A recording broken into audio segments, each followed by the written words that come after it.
Muita gente acha que a pior guerra é na rua. É tiro, porrada, polícia, cadeia. Para mim, a maior batalha da minha vida não teve nada disso. Não teve sirene, não teve vizinho chamando a polícia, não teve sangue no chão. A minha guerra foi dentro de casa. E foi a pior de todas, porque o inimigo dormia no quarto ao lado. Era silenciosa, mas o barulho dentro da minha cabeça era ensurdecedor. Ninguém de fora ouvia os gritos. Ninguém via as armas, porque as armas eram as palavras, o desprezo, o silêncio que cortava mais que faca. A gente aprende a ter medo da rua, do escuro, do desconhecido. Mas ninguém te prepara para ter medo de entrar na sua própria casa, de ouvir a chave girando na porta. A guerra começava quase sempre de madrugada. Quando o mundo todo estava em silêncio, o inferno abria uma filial na minha casa. Eram gritos sussurrados, cheios de ódio para não acordar a vizinhança. Eram acusações, humilhações, coisas que te diminuem, que te fazem sentir um lixo, um nada. Eu ouvia que eu não prestava, que eu era um peso, que minha vida era um erro. E isso vinha da pessoa que deveria me proteger, me dar a mão. É uma confusão na cabeça, sabe? É como se o seu porto seguro fosse, na verdade, um campo minado. Você nunca sabe onde pode pisar, o que vai explodir. E quando as palavras não eram suficientes, vinha a destruição. Não era em mim, fisicamente. Era nos meus objetos, naquilo que eu gostava, um presente que eu ganhei, um livro que eu amava, um objeto com valor sentimental.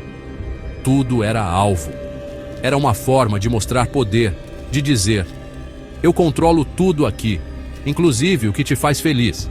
Cada objeto quebrado era um pedaço de mim que ia junto. Era uma mensagem clara de que nada meu estava a salvo. A dor não era pelo objeto em si, mas pelo que ele representava.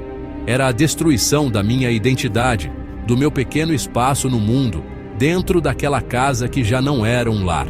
A pior parte dessa guerra silenciosa é a solidão, porque para todo mundo de fora, a imagem era outra. Era a família perfeita, a mãe que cuidava, o filho que estava ali debaixo da asa. Ninguém imagina o que acontece quando a porta se fecha e você não conta. Como é que você vai contar para alguém que a pessoa que te pôs no mundo é a mesma que te destrói por dentro? As pessoas não entendem. Acham que é exagero, que é drama, então você se cala. Você aprende a sorrir para fora, enquanto por dentro tá tudo quebrado, em ruínas. Você vira um ator da sua própria vida, fingindo uma paz que não existe. Tapa na cara dói. Soco machuca. Deixa marca, roxo, inchaço. Todo mundo vê, todo mundo se assusta. Mas as palavras que eu ouvia eram piores. Elas não deixam marca na pele, mas a cicatriz que fica na alma é para sempre. Você é inútil dito com desprezo. No meio de uma crise, machuca mais do que qualquer agressão física. Porque o roxo do soco some. A dor da palavra fica ali, ecoando na sua cabeça por anos. Ela vira uma voz dentro de você que repete a mesma coisa sem parar. Você começa a acreditar naquilo. Começa a se enxergar como um inútil, um fardo, um erro. O desprezo era uma arma constante. Não precisava nem de palavra. Era um olhar. Aquele olhar de nojo, de decepção. Quando eu tentava falar alguma coisa, contar uma conquista, a resposta era o silêncio. Um virar de costas, uma mudança de assunto. Isso te anula, te faz sentir invisível. É como se a sua existência não importasse, como se você fosse um móvel da casa. E o pior é que, às vezes, eu preferia os gritos. Porque no grito tinha alguma interação, por pior que fosse. O silêncio e o desprezo eram a prova final do abandono. Era a confirmação de que, para aquela pessoa, eu tanto fazia como tanto fez. Tudo era motivo para uma explosão. Se eu deixasse um copo fora do lugar, se eu demorasse 1 minuto a mais no banho, se eu desse uma opinião diferente, a casa era um quartel-general onde eu era o soldado raso sempre em falta. E as punições eram cruéis. Humilhação na frente de uma visita, mesmo que de forma disfarçada. Comentários maldosos sobre minha aparência, meu jeito, meus sonhos. Era uma tortura psicológica diária, calculada para me manter pequeno, dependente e, acima de tudo, controlado. Não havia espaço para eu ser eu mesmo. Eu era um boneco, e os fios estavam todos nas mãos dela. O abandono doía de um jeito que eu não sei nem explicar. Nos meus piores momentos, quando a depressão batia forte, quando eu só queria um abraço, vai ficar tudo bem, o que eu recebia era indiferença. Levanta daí. Isso é frescura. Tá fazendo drama. Engole o choro. Eu aprendi a sofrer sozinho, no escuro do meu quarto. A ausência de apoio de quem deveria ser meu chão foi o que mais me quebrou, porque na guerra lá fora, você volta para casa para se curar. Na minha guerra, a casa era a origem da ferida. E não tinha para onde correr. Eu estava preso, ilhado na minha própria dor, sem ninguém para jogar uma boia. A minha dependência não era só emocional, era química. E o controle sobre ela era a maior arma de todas. Eu precisava de remédios para ansiedade, para depressão. Remédios que o médico receitou. Mas quem controlava a caixa, quem me dava o comprimido na boca, era minha mãe. E isso virou uma ferramenta de poder. Se eu fizesse algo que ela não gostava, a ameaça vinha na hora. Hoje você não toma o remédio. Ou pior, ela atrasava. Me deixava sentir a crise de abstinência chegando, o desespero batendo, o corpo tremendo. Só para depois, como uma rainha bondosa, me entregar o comprimido. Era uma forma de me lembrar quem mandava. Eu me sentia um rato de laboratório. A minha saúde, o meu bem-estar, estava completamente nas mãos dela, e era usado contra mim. Em dias bons eu recebia o remédio na hora certa. Em dias de punição eu tinha que implorar, tinha que me humilhar, pedir desculpas por coisas que eu nem tinha feito, só para ter acesso ao que era meu por direito. Era uma manipulação cruel.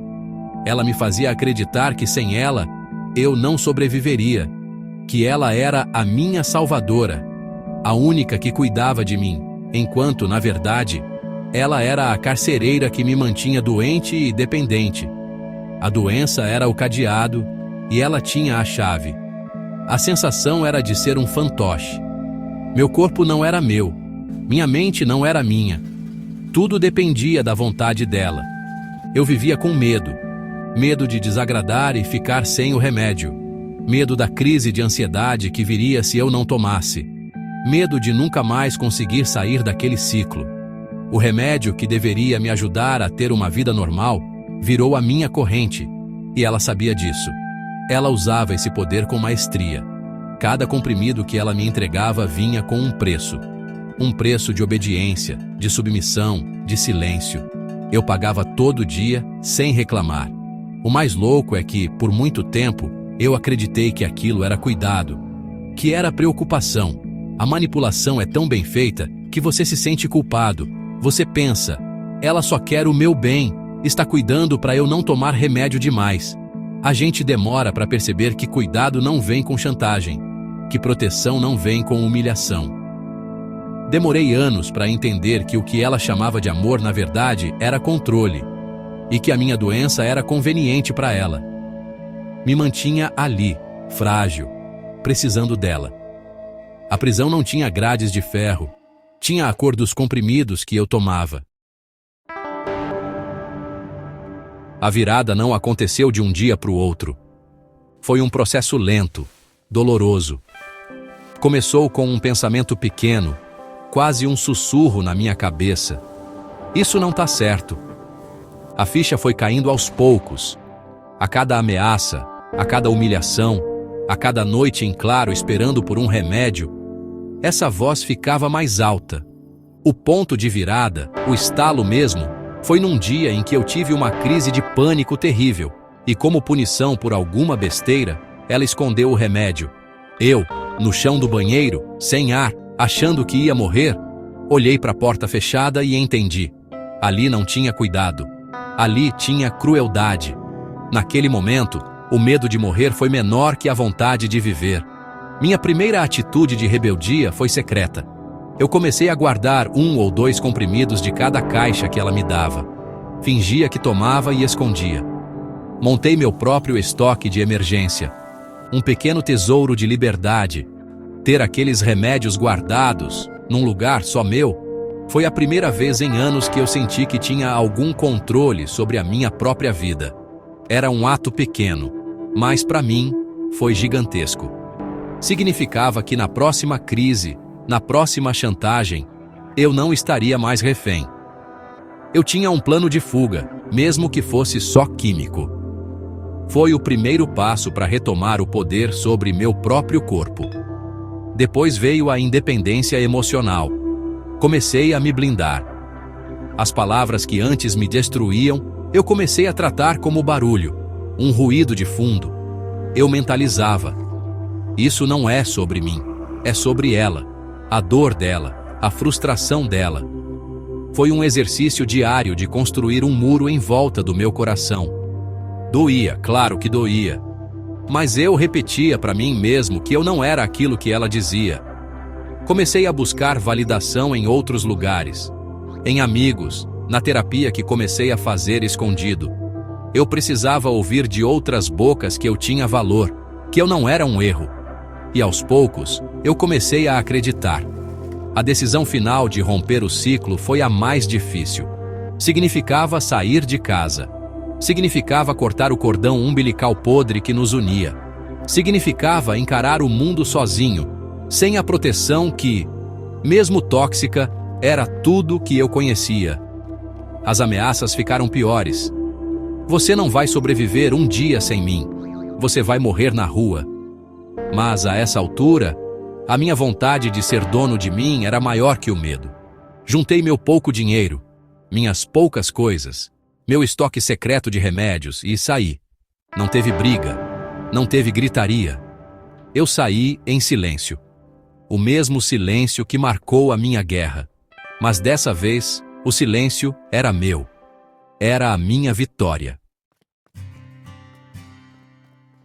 Hoje é 29 de novembro de 2025 e eu estou aqui, vivo, respirando, dono do meu nariz, dos meus horários, da minha paz. Sobreviver àquela guerra foi a coisa mais difícil que eu já fiz. Mas eu sobrevivi. A gente sai quebrado, cheio de cicatrizes que ninguém vê. A gente tem que reaprender a confiar nas pessoas, a aceitar um elogio, a acreditar que a gente merece coisa boa. É um trabalho de formiguinha, de reconstruir o que foi demolido por anos. Mas cada tijolo que eu coloco de volta no lugar é uma vitória. Cada noite que eu durmo em paz, sem medo da madrugada, é uma medalha no peito. A maior vitória não foi sair de casa.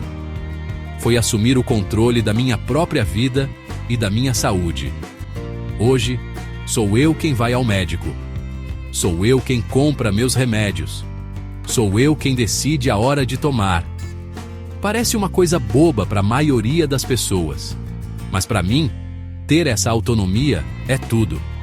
É a prova de que eu venci a dependência que ela criou. Eu aprendi a cuidar de mim, a ouvir meu corpo, a respeitar meus limites. Eu não preciso mais da permissão de ninguém para ficar bem. A saúde mental deixou de ser uma arma contra mim e virou a minha principal ferramenta de reconstrução. Eu saí daquela batalha maior do que eu entrei. Não maior em arrogância, mas em força, em resiliência. Quando você sobrevive ao inferno dentro da sua própria casa, o mundo lá fora parece menos assustador. Eu aprendi a identificar a manipulação de longe. Aprendi a colocar limites. Aprendi a dizer não. Aprendi, na marra, que o meu bem-estar não é negociável. A dor me ensinou a ser forte. O abandono me ensinou a ser autossuficiente. A crueldade me ensinou o valor da gentileza. Eu transformei o veneno em antídoto. A guerra acabou. A casa ficou para trás. As palavras cruéis foram se apagando, dando lugar à minha própria voz. Uma voz que hoje diz que eu sou capaz, que eu mereço ser feliz, que eu tenho valor. A luta silenciosa terminou, e o que ficou foi um sobrevivente. Um cara que, apesar de tudo, escolheu viver. E essa, meu amigo, é a maior vitória de todas. Não é sobre esquecer o que aconteceu, porque isso a gente não esquece. É sobre não deixar que o passado defina o seu futuro. A guerra foi dela. A vitória e a vida são minhas. E ninguém mais tira isso de mim.